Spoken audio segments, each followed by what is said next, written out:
से अंतराल के बाद एक बार फिर से आप सभी का स्वागत है आपके पसंदीदा कार्यक्रम स्वस्थ विचार में। सेहत संबंधी कोई भी समस्या आप फेस कर रहे हैं तो सीधे गुरुजी से लाइव जुड़ सकते हैं।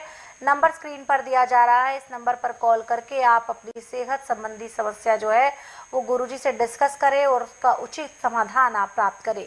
कॉल नहीं लग पाती है तो आप परेशान बिल्कुल भी ना हो, क्योंकि आप अपनी समस्या अब हमें व्हाट्सएप भी कर सकते हैं। उसके लिए भी नंबर आपकी स्क्रीन पर व्हाट्सएप के लोगों के साथ लगातार दिया जा रहा है।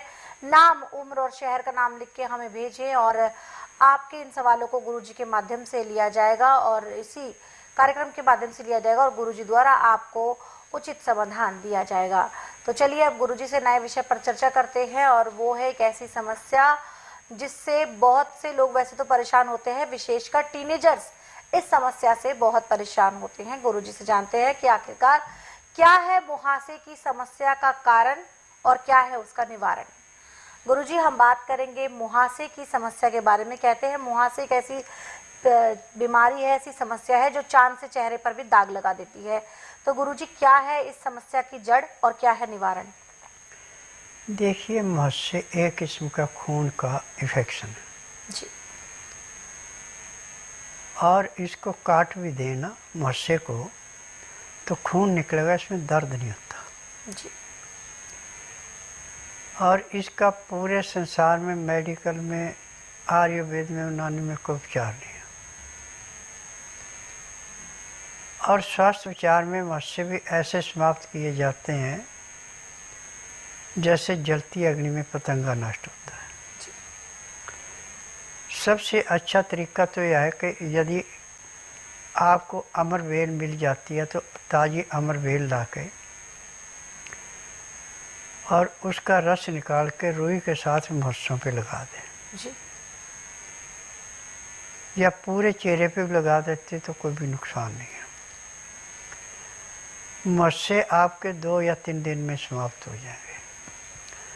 परंतु अमर बेल आपको नहीं मिल रही है तो आप 1 जग पानी गर्म कर लें, उबाली देने के बाद उसको इतना ठंडा होने दें कि आपकी उंगली बर्दाश्त कर ले। फिर उसमें 1.5 चम्मच पीसा हुआ सिंधा नमक मिला के अब उस पानी को अच्छी तरह से मुंह को धोते जाएं, ज़्यादा रगड़ना नहीं है मुँह। 1 जग को समाप्त करने आंखें बंद करके करना। आँखों में यदि वो पानी पड़ेगा तो आँखों में बहुत भयंकर दर्द होता है, क्योंकि नमक आँखों में बहुत तेज लगता है।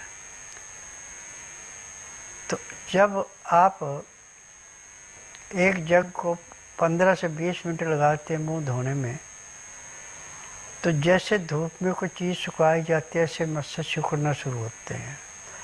नमक और गर्म पानी जहाँ जहाँ से आपकी चमड़ी मुहासे का रूप धारण कर रही है, जैसे सर्दियों में रबड़ सिकुड़ती है ऐसे चेहरा सिकुड़ना शुरू होता है मुहासे की जगह से और मुहासे समाप्त होते हैं। परंतु ये 2 या 4 दिन में और इस पर आपको महीना भी लग सकता है, 2 भी लग सकते, 3 भी लग सकते, आपके ऊपर निर्भर है। सुबह शाम यदि आप आधा घंटा पानी में नमक मिला के इसको धोते तो चेहरे पे, मुंह पे मुहासे कैसे भी है समाप्त हो जाएंगे। परंतु खान पान पे ध्यान रखना। तली हुई चीज़ें, मैदे की चीज़ें, बासी खाना, बेटाइमा खाना बिल्कुल बंद कर दें। दिन का खाना आप 12 बजे से पहले ताज़ा गर्म खाना। जिस भी अनाज को खाना उसकी चोकर नहीं निकालनी। जो भी दाल या सब्जी खानी उसका छिलका नहीं उतारना। नमक सिंधा काला इसी का प्रयोग करना, आयोडीन का नहीं प्रयोग करना। आयोडीन का प्रयोग करेंगे तो आपको कुछ नहीं मिलेगा बल्कि बीमारी बढ़ेगी। और हल्दी, काली मिर्च ये आपने दाल सब्जी में ज़रूर डालनी है। हल्दी खून को साफ करने के लिए, काली मिर्च खून को अपने आकार में रखने के लिए एक किस्म का अमृत है। लाल मिर्च, हरी मिर्च इसमें बिल्कुल नहीं खानी। पानी जब भी पीना हल्का गर्म पीना, उसमें लहसुन प्याज अदरक का रस मिला के पीना। तो मैं दावे से कहता हूँ यदि मेरे बताए गए अनुसार आप चलते हैं तो आखिरी सांस तक कभी किसी डॉक्टर हकीम के पास जाने की ज़रूरत नहीं पड़ेगी, ना ही आपको कोई रोग होगा। जी, तो आपको गुरुजी ने बताया है कि किस प्रकार से मस्से की जो समस्या है उससे आप घर बैठे छुटकारा पा सकते हैं। लेकिन दर्शकों, अगर आप किसी कारण से ये नुस्खा ठीक ढंग से नहीं सुन पाए हैं तो आपको परेशान होने की बिल्कुल भी ज़रूरत नहीं है, क्योंकि आप इस नुस्खे को दोबारा से सुन सकते हैं हमारे यूट्यूब चैनल स्वस्थ विचार सेहत की बात पर। यहाँ पर आपको वो सभी नुस्खे मिलते हैं जो गुरुजी कार्यक्रम के दौरान बताते हैं। साथ ही साथ आपको उन लोगों के इंटरव्यूज़ भी मिलते हैं जो स्वस्थ विचार आश्रम में आकर पूर्ण रूप से स्वस्थ हुए हैं। तो उन लोगों के इंटरव्यूज़ को सुनने के लिए, घरेलू नुस्खों को सुनने के लिए आप हमारे यूट्यूब चैनल स्वस्थ विचार सेहत की बात को लाइक करें, सब्सक्राइब करें और शेयर करें।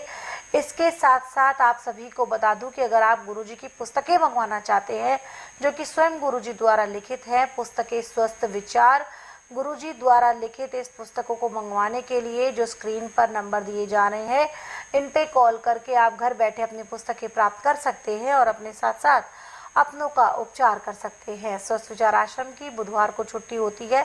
अगर आप नाड़ी परीक्षण के लिए आ रहे हैं तो इस बात का खास ख्याल रखें कि उस दिन बुधवार ना हो। यहाँ पर फिलहाल हमारे साथ एक दर्शक जुड़े हुए हैं, आइए बात करते हैं उनसे। हेलो। हेलो जी नमस्कार, नाम बताएं, कहाँ से बात कर रहे हैं? मैं मैडम आगरा से बात कर रहा हूँ।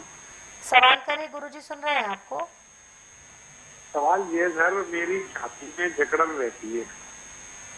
जी माफ कीजिएगा, अपना सवाल दोहरा दीजिए। सर चेस्ट में जकड़न रहती है मेरे में सर। जी गुरुजी, छाती में जकड़न की समस्या है। देखिए बेटा, यदि फेफड़ों में नज़ला सूख जाए तो छाती में जकड़न लाजमी रहेगी।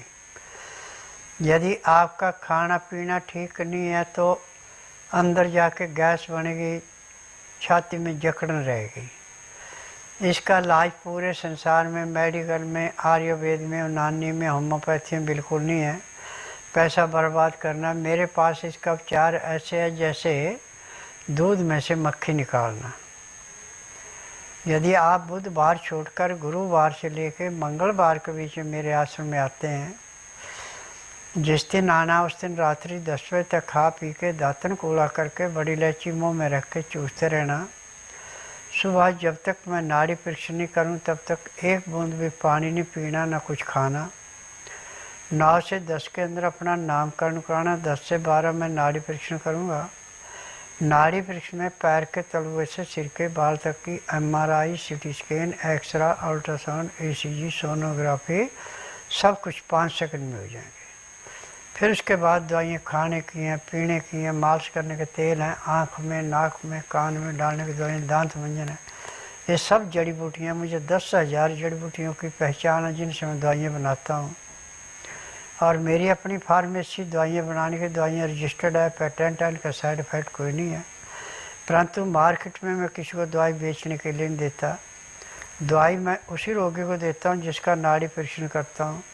बिना नाड़ी परीक्षण किसी को दवाई नहीं देता। और जिस दिन रोगी आता है, रोग चाहे उसका कितने पुराने से पुराना है, 20% आराम तो उसको उसी दिन परमानेंट मिल जाता है।